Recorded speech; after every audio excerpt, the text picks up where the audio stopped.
Welcome to ఇదం it's my show.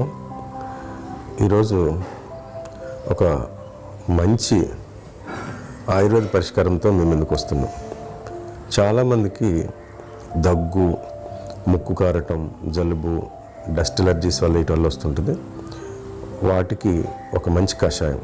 దానికోసం ముందుగా ఒక గ్లాస్ నీళ్ళని పొయ్యి మీద పెట్టుకొని దాన్ని ఫ్లేమ్ ఎక్కువ పెట్టి కాస్త వేడి చేయాలి బాగా.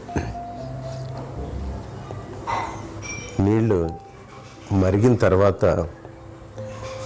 ఫ్లేమ్ సిమ్లో పెట్టుకొని సుమారుగా ఒక 15 మిరియాలని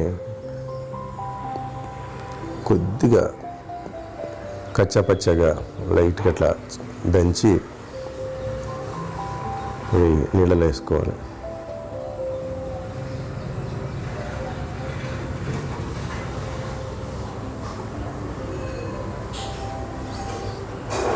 తర్వాత ఒక్క అరంగుళం అల్లం ముక్కని కొద్దిగా అటు ఇటుగా దంచుకొని అది కూడా నీళ్ళలో వేసుకోవాలి. తర్వాత ఇందాక మనం సేకరించుకున్న ముఖ్యమైన ఇంగ్రీడియంట్ తులసి ఆకుల్ని శుభ్రంగా కడుక్కొని కొద్దిగా చెత్తగొట్టి అవి కూడా నీళ్ళలో వేసుకొని తక్కువ మంట మీద ఎక్కువసేపు మరిగించాలి. గ్లాస్ నీళ్ళని మనం అరగ్లాస్ అయిన దాకా బాగా మరిగించాలి.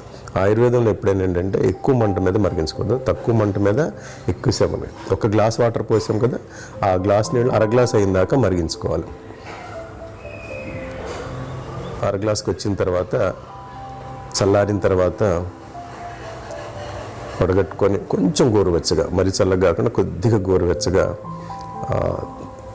తీసుకుంటే రోజు పొద్దున్న లెగ్గానే ఇలా తీసుకుంటే మీకు మంచి పరిష్కారం దొరుకుతుంది. దగ్గు, జలుబు, ఏదైతే డస్ట్ ఎలర్జీస్ లాంటి వాటికి కూడా కళ్ళంతా బయటకు వెళ్ళిపోయి మంచి రిలీఫ్ దొరుకుద్ది అనమాట.